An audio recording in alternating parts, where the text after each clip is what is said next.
चलिए जानते हैं आज के देश और दुनिया की सिलेक्टेड काम की और महत्वपूर्ण 20 बड़ी खबरों को सिर्फ 10 मिनट में।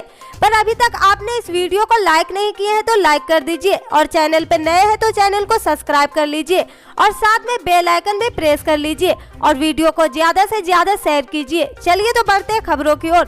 देश आज राष्ट्रीय मतदाता दिवस मना रहा। इस मौके पर उपराष्ट्रपति एम वेंकैया नायडू, मुख्य चुनाव आयुक्त CEC सुशील चंद्रा, केंद्रीय कानून मंत्री किरण रिजिजू ने मतदान के महत्व पर प्रकाश डाला।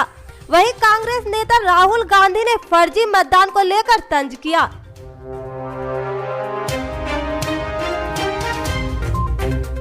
आम आदमी पार्टी के नेता और पंजाब चुनाव में CM कैंडिडेट भगवंत मान ने कैप्टन अमरिंदर सिंह पर बड़ा हमला बोला। मान ने पूर्व CM उस बयान पर टिप्पणी की जिसमें उन्होंने कहा था कि पाकिस्तान के प्रधानमंत्री इमरान खान ने उनसे नवजोत सिद्ध को उनकी कैबिनेट में शामिल करने का निवेदन दिया।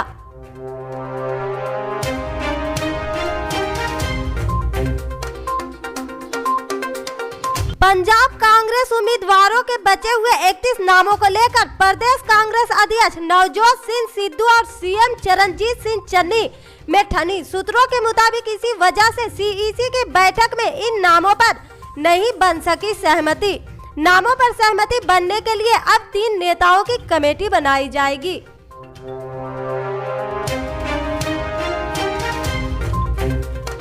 कांग्रेस पार्टी की महासचिव प्रियंका गांधी वाड्रा ने मंगलवार को उत्तर प्रदेश की भाजपा सरकार पर जमकर हमला बोला।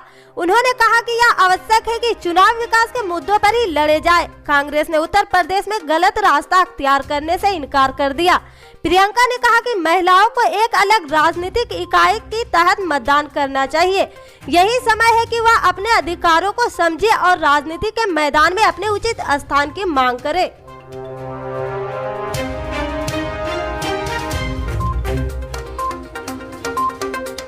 पूर्व केंद्रीय मंत्री RPN सिंह मंगलवार को कांग्रेस का साथ छोड़ने के कुछ समय बाद ही भाजपा में शामिल हो गए।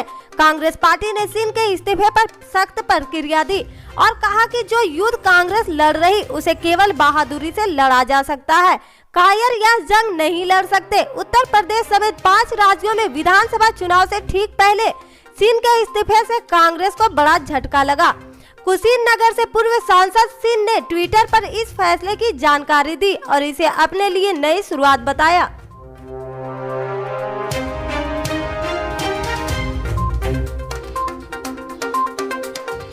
यूपी में मतदान से कुछ समय पहले ही मुलायम सिंह यादव की छोटी बहू अपर्णा यादव ने सपा को छोड़कर बीजेपी ज्वाइन कर ली। NDTV के साथ खास बातचीत में अपर्णा यादव ने कहा कि मैं राष्ट्रवादी हूं, इसलिए बीजेपी में आई हूं। मैं प्रधानमंत्री मोदी और CM योगी की नीतियों से प्रभावित थी। लोग मुझे कह रहे हैं कि मैं टिकट के लिए बीजेपी में आई। सपा मेरा टिकट नहीं काट रहा था। मैं बीजेपी में राष्ट्रवाद के लिए आई हूँ। मुलायम सिंह यादव मेरे पिता है, इसलिए उनसे आशीर्वाद लिया है। इसलिए मैं उनसे आशीर्वाद ली। मैं पूरे चुनाव में बीजेपी का प्रचार करूंगी। मैं चुनाव लड़ने के लिए बीजेपी नहीं आई हूँ।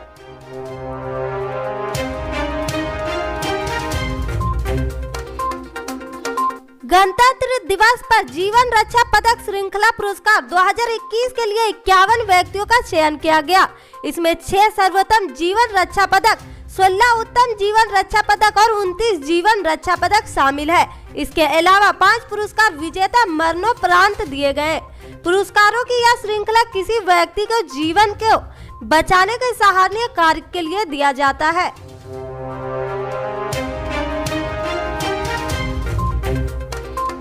ITBP के 3 शूरवीरों, जिनमें एक सहायक कमांडेंट और 2 निरीक्षक शामिल है, उन्हें 73वें गणतंत्र दिवस के अवसर पर वीरता के लिए पुलिस पदक से सम्मानित करने की घोषणा की गई।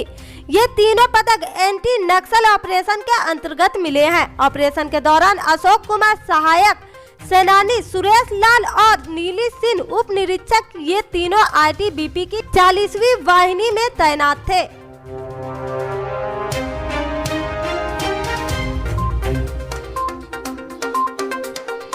कोरोना संक्रमण की तीसरी लहर में फतेहाबाद में चौथी मौत हो गई। बच्चा अग्रोहा मेडिकल में दाखिल था जिले में पिछले 24 घंटे में 118 कोरोना संक्रमित स्वस्थ भी हुए।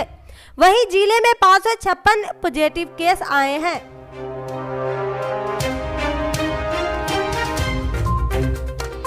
मुंबई के डोंगरी इलाके में मंगलवार को राज्य रिजर्व पुलिस बल के जवान ने खुद को गोली मार ली। 36 वर्षीय जवान ने खुद को ही सर्विस राइफल से गोली मार ली, जिसके बाद वह घायल हो गया। उसे अस्पताल में भर्ती कराया गया। अधिकारियों के मुताबिक घटना सुबह करीब 9:30 बजे हुई थी। घायल जवान की पहचान पुष्कर सिंधे के रूप में की गई है।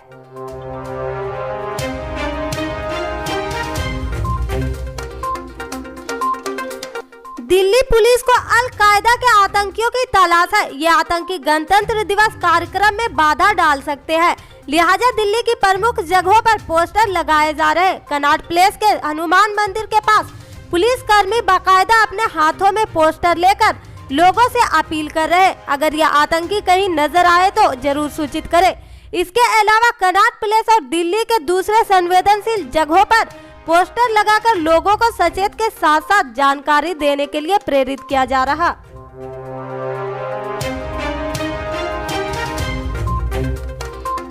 भारत सरकार द्वारा 384 लोगों को वीरता पुरस्कार का ऐलान किया गया। गणतंत्र दिवस की पूर्व संध्या पर इसका ऐलान किया गया था।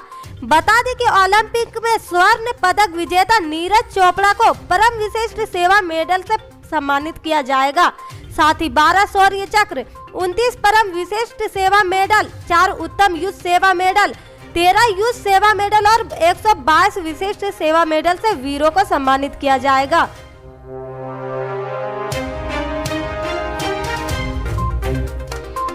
छब्बीस जनवरी को गणतंत्र दिवस के मौके पर दिए जाने वाले केंद्रीय पुरस्कारों की घोषणा कर दी गई। केंद्रीय गृह मंत्रालय ने इसकी अधिसूचना जारी कर दी। बिहार पुलिस के कुल 16 जवान और अफसरों को विभिन्न पदकों से पुरस्कारित किया जाएगा।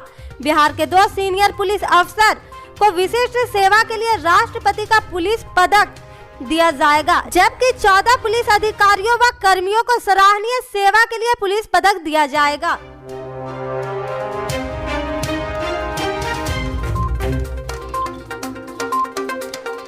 बिहार सरकार के पंचायती विभाग से स्त्रीय पंचायती राज संस्थाओं और ग्राम पंचायत के प्रतिनिधियों को बकाया भत्ता भुगतान के लिए 72 करोड़ रुपए आवंटित कर दिए गए हैं। पंचायती राज विभाग के मंत्री सम्राट चौधरी ने इस बात की जानकारी देते हुए बताया कि सरकार की इस पहल से जिला परिषद के अध्यक्ष से लेकर उपाध्यक्ष सदस्य, पंचायत समिति के प्रमुख से लेकर उप प्रमुख सदस्य, ग्राम पंचायत के मुखिया, उप मुखिया सदस्य और ग्राम पंचायत कचहरी के सरपंच, उप सरपंच और पंच के मासिक भत्ता को भुगतान में आसानी होगी।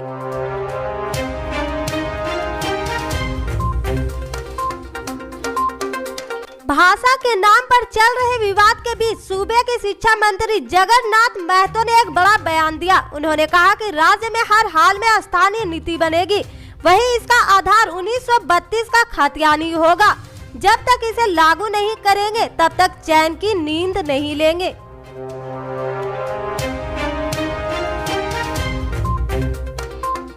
झारखंड के स्कूली शिक्षा एवं साक्षरता विभाग के मंत्री जगन्नाथ महतो ने कहा कि 31 जनवरी 2022 के बाद राज्य के सभी स्कूल खुलवा दिए जाएंगे। उन्होंने कहा कि स्कूल के बंद होने से बच्चों की शिक्षा प्रभावित हो रही। सरकारी स्कूलों के सभी बच्चों की ऑनलाइन कक्षाएं भी नहीं हो पा रही। ऐसे में कोरोना संक्रमण की समीक्षा कर स्कूल को खोलने की कार्रवाई की जाएगी।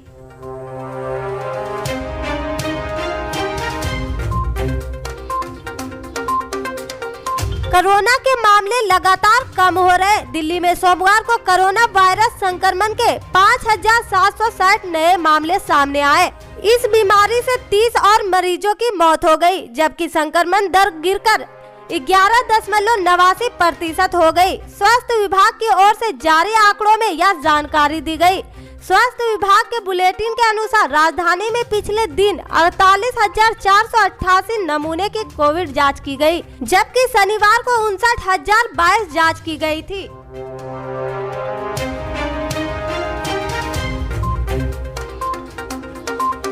RRB एनटीपीसी रिजल्ट को लेकर छात्रा का विरोध प्रदर्शन लगातार बढ़ता जा रहा। छात्रा ने बिहार के कई रेलवे स्टेशन पर प्रदर्शन किया, जिसके कारण रेलवे सेवा प्रभावित हो रही।